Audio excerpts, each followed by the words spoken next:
So the docs.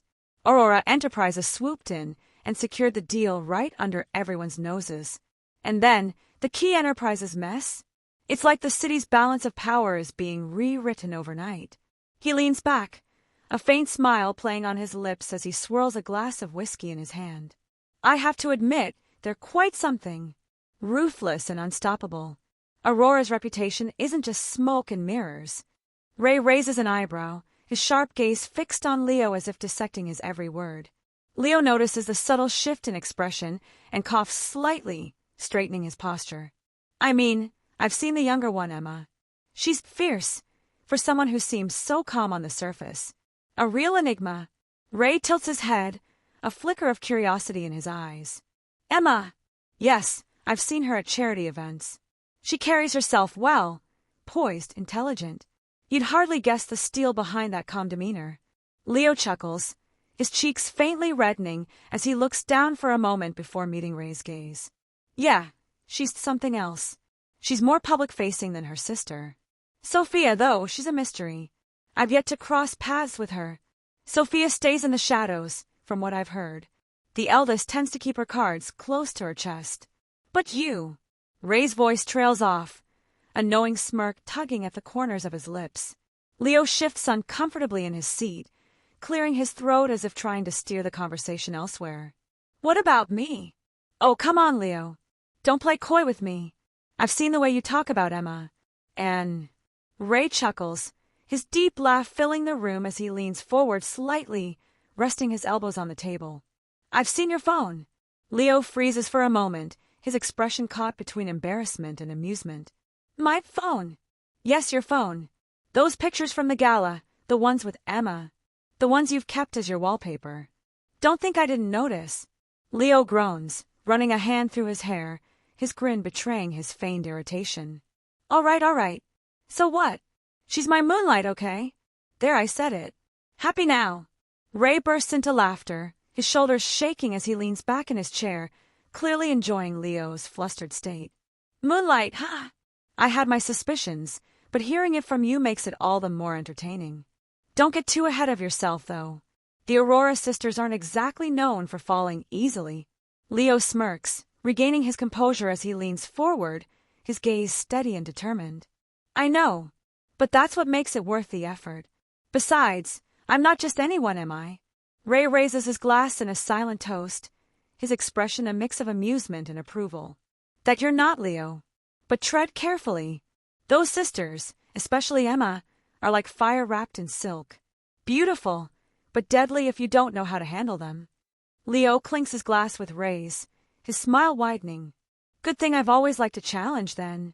The two share a laugh, the weight of their discussion momentarily replaced by the camaraderie between them. But as the laughter fades, the room settles into a contemplative silence. Both men know the game they're playing, and in the world of power and ambition, nothing is ever as simple as it seems. The warm, inviting living room is filled with the sound of quiet laughter and the occasional clinking of glasses. Leo and Ray's parents sit comfortably on a plush couch, sipping tea, while the two brothers stand nearby, still discussing City A and Aurora Enterprises. The atmosphere is light, but there's always room for playful banter in this family. As the conversation drifts, their mother suddenly perks up, catching the tail end of Ray's teasing remark. Wait a minute, who's Emma? Ray smirks, leaning back casually in his chair, clearly enjoying the moment. Oh, she's just Leo's moonlight. The room falls silent for a brief moment before their mother's eyes widen in excitement. Oh my goodness! Leo, do you love someone? Leo's face flushes instantly, and he glares at Ray, who's now chuckling under his breath. Ray! I'm going to kill you! Ray raises his eyebrows and motions with his eyes, daring Leo to try anything. The challenge is clear, and Leo slumps back, knowing better than to take the bait. Well, at last. One of my boys has finally bloomed. The room erupts into laughter, with their mother clapping her hands in delight. But then, just as quickly, her expression sharpens as she turns her gaze toward Ray. And you, don't you feel ashamed that your younger brother has found someone, while you, what's your age again, are still single?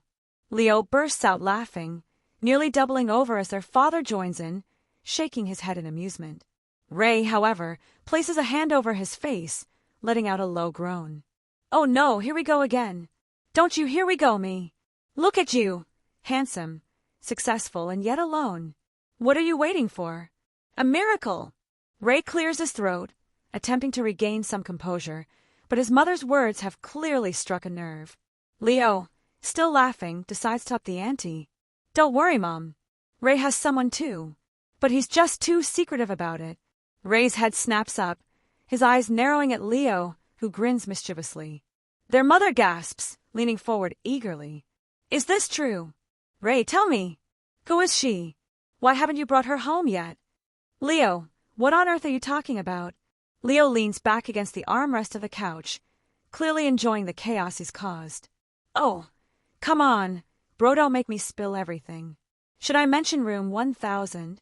Ray's eyes widen as he grabs a pillow and hurls it at Leo, who quickly ducks and hides behind their mother. Ha! Miss me. Wait. What's this about room 1000? Ray, are you hiding someone from us? Their father is now laughing so hard he has to wipe tears from his eyes, while Ray shakes his head in exasperation. Ray, if this is true, just tell us. Your mother is dying to know. There's nothing to tell. Leo is just making things up as usual. Oh, stop denying it. If Leo knows, then it must be true. Tell me, Ray. Who is she? I'll help you. Leo smirks, clearly enjoying how the tables have turned. Ray glares at his younger brother, who simply shrugs, trying to look innocent. Mom, trust me, it's true. Ray grabs another pillow, but their mother intervenes, shaking her head in mock disapproval. Both of you, stop acting like children. But seriously, Ray, if you have someone, don't keep her a secret. We'd love to meet her. Ray sighs, pinching the bridge of his nose as his family bursts into laughter again. But deep down, he knows this isn't the end of the teasing, not by a long shot. Well, at least dinner won't be boring with these two around. And with that, the family settles back into their light-hearted banter, the room filled with warmth, laughter, and a sense of togetherness that only they could create. The room is dimly lit, the soft glow of the city lights streaming through the large windows. Ray sits on the edge of his bed, his tie loosened and shirt slightly unbuttoned, a glass of whiskey in his hand. The night is quiet, but his thoughts are anything but. He leans back against the headboard, staring at the ceiling as the memory of that night in room 1000 plays vividly in his mind. It was a night that had started with casual conversation, mutual intrigue, and an unspoken connection. He remembers her smirk, the playful way she teased him, and the intensity in her eyes that drew him in like a moth to a flame. The room was bathed in soft golden light, the ambience warm and inviting. Ray stood by the window, looking out at the glittering cityscape, a drink in his hand. She was seated on the edge of the plush bed, her legs crossed, exuding an effortless confidence. Their conversation had started light, a mix of teasing and banter, but as the hours passed, the air grew heavier with unspoken tension. You don't strike me as the kind of man who lets his guard down often. I could say the same about you. But here we are. She stood, walking toward him, her movements deliberate, her gaze never leaving his. When she was close enough to touch, she placed her hand lightly on his chest, her voice dropping to a sultry whisper. Maybe tonight we both make an exception. The memory sharpens, her laughter, the way her lips met his, the heat of their bodies as the night blurred into an intoxicating whirlwind of passion. It wasn't just physical, there was something about her that felt different.